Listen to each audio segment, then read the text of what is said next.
Hey everyone, I hope you're doing well.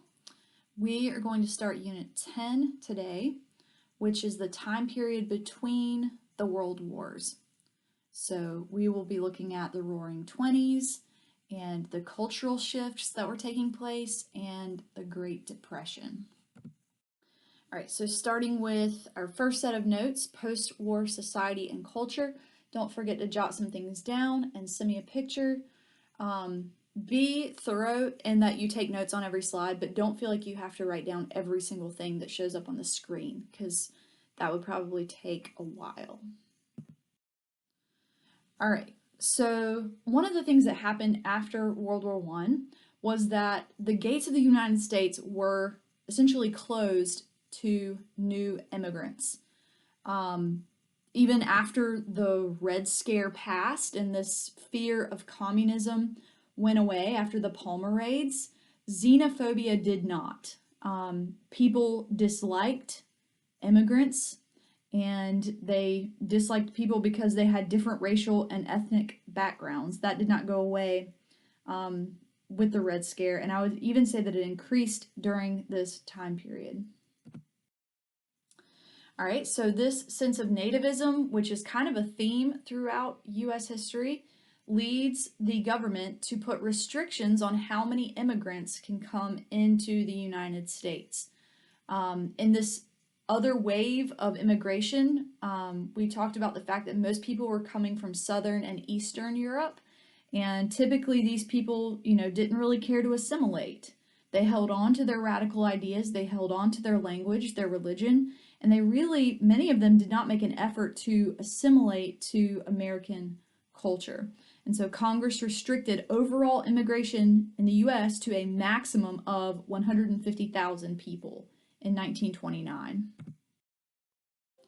So a specific group of people who experienced discrimination during this time were the Jews. And after World War I, there was this growth of anti-Semitism in the US. And it's not because they didn't assimilate to American ways of life, because they actually did. Jews in Europe assimilated to European ways of life, and Jews in the Americas assimilated to American ways of life.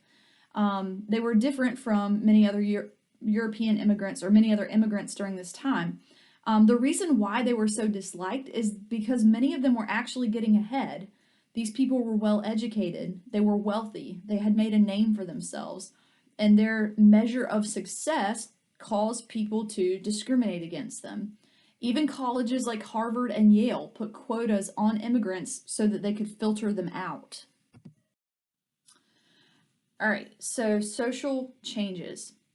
The 1920 census revealed that for the very first time, urban Americans, and urban at this point was defined as those living in a community of more than 2,500 people, outnumbered rural Americans. So what this means is that people were moving to cities. People were leaving rural life and moving into cities. And this city life affected the family structure. It impacted employment and where people could and couldn't work. It impacted educational and cultural opportunities. And there were some women during this time who even chose to stay home. Some of them, chose to work, but many of them chose to stay home. Compulsory education. So education laws mandated that children had to go to school. And so since children had to go to school, it meant that there were less children working in factories or working in mines. That's not staggered. Ideas about marriage changed during this time. So a couple of ways that it changed is that one, people began to look at marriage not as an economic arrangement, but for love. This is companionate marriage.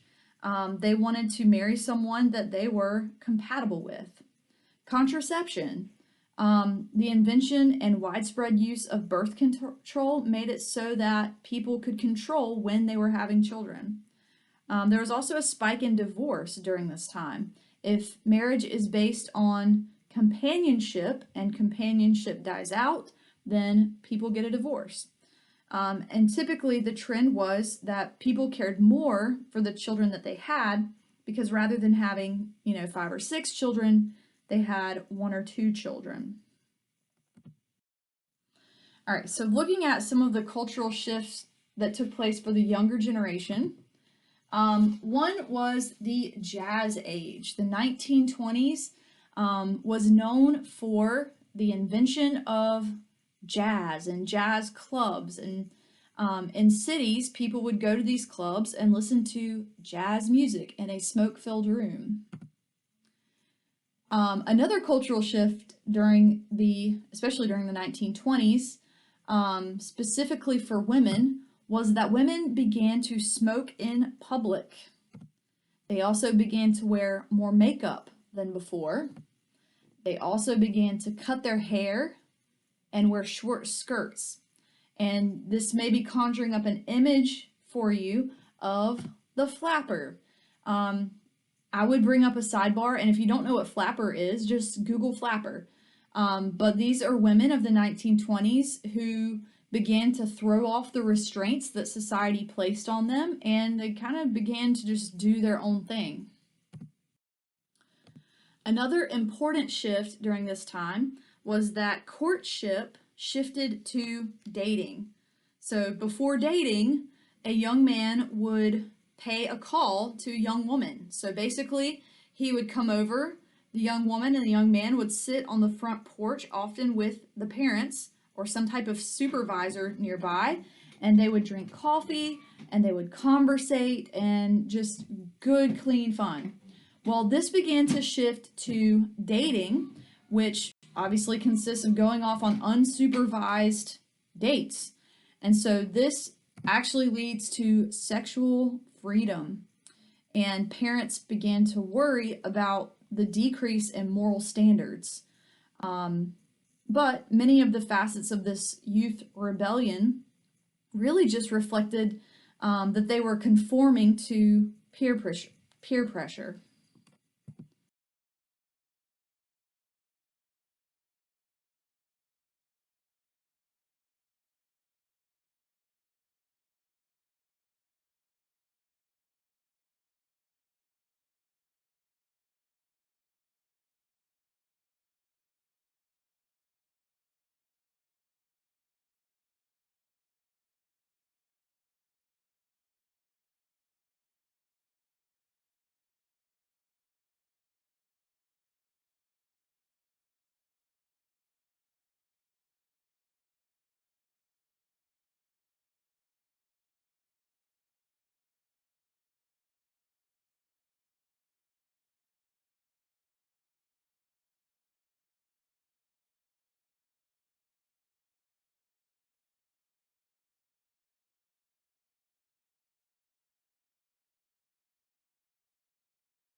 All right, so another characteristic of the new woman was that more of them began to go to college and more of them began to work. I will note that women who worked earned less than men and were excluded from any type of management position. So the radical feminists of this time realized that even though they had the right to vote at this point, it did not necessarily guarantee them equality. And so they started the Women's Party, and the Women's Party campaigned for an equal rights amendment, which would give equal rights to men and women. And they were pushing for all types of social reforms. There's actually a less radical version of this as well called League of Women Voters, who campaigned more just for broad social reforms, but not like an equal rights amendment to the Constitution. All right, so the movies. Motion pictures were first made in 1900, but they really didn't become popular until after World War I. And as time went on, these movies became more sophisticated and had even more of an appeal. And people spent more money as time went on as well. Some of the earliest films, like there's one called The Great Train Robbery. It's 8 minutes. You can look it up on YouTube. It was made in 1903, and they're very short. They're action packed, but they're kind of plain. So check out The Great Train Robbery if you're bored. In 1912, the US had 13,000 movie houses, and they were usually made from old stores, and they were called Nickelodeons because entry cost 5 cents, 1 nickel. Some of the most popular people early on were Charlie Chaplin. He was the greatest film star of the age. And then cartoons were perfected by Walt Disney in the 30s. Mickey Mouse, Donald Duck. I won't even say that Snow White came out in like 1931. And by the 30s, this was a $1 million industry. Productions commonly cost as much as $1 million to make. Interestingly, the radio had an even greater impact on the people than television. And the reason why is because most people had one. Most homes had a radio, even if they didn't have a television. In 1926, the first continent-wide network was created, National Broadcasting Company, or NBC, founded in 1926. Another cool thing about the radio is that for the first time, people experienced the news all at the same time because the radio brought public events into people's homes. All right. Radio programs were paid for with commercials. And so by using the radio to spread its messages, the advertising industry basically became the industry that financed the radio.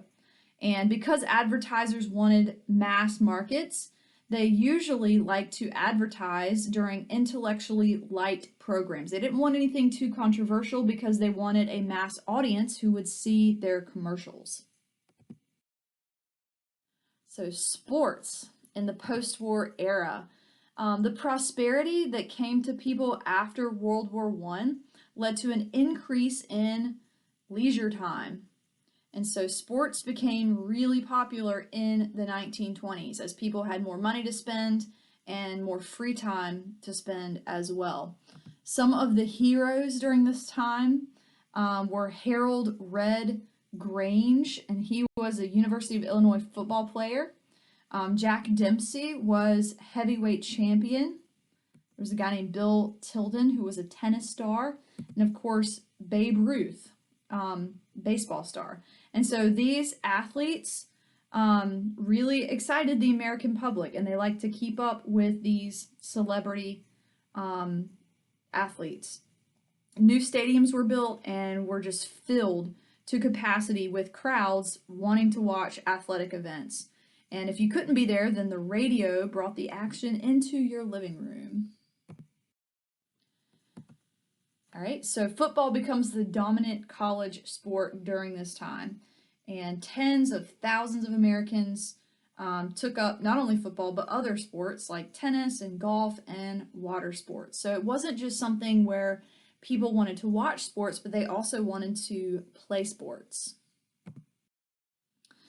Okay, so one of the conflicts that is revealed during this time is fundamentalism versus modernism. Religious fundamentalism came about as a reaction of rural conservatives toward what they perceived as excesses of urban culture. And so conservative rural people did not like what they were seeing in the major cities with women smoking in public, jazz clubs, materialism, and things like that. And you can kind of see that to a greater extent in the Scopes trial. This is sometimes called the monkey trial. This really typified the conflict between fundamentalism and modernism. And so John Scopes was a biology teacher, and the ACLU convinced him to defy a Tennessee law which banned the teaching of evolution in public schools. He was kind of reluctant to do it, but because the ACLU pushed him to do so, he taught it, and he was arrested and put on trial because he taught evolution in a public school. And so this trial was another one that was deliberately staged because they wanted to attract publicity and they wanted a change in laws. And so representing John Scopes was a lawyer named Clarence Darrow, and then William Jennings Bryan was actually the prosecutor. And so William Jennings Bryan, in this epic moment during the trial, says that he would give $100 to anyone who would come forward and say that they had descended from an ape. And so it's like you could just hear a pin drop in there. No one really had anything to say about that. And this is kind of typical of William Jennings Bryan. This is the guy who made the Cross of Gold speech. But Bryan was actually successful, and Scopes was convicted. He was found guilty and he was fined $100, which this time would be about $1,400. The verdict was actually overturned later on a technicality, but the significance of this trial was that it drew national attention and it really publicized the fundamentalist versus modernist controversy. All right, so I believe that's all.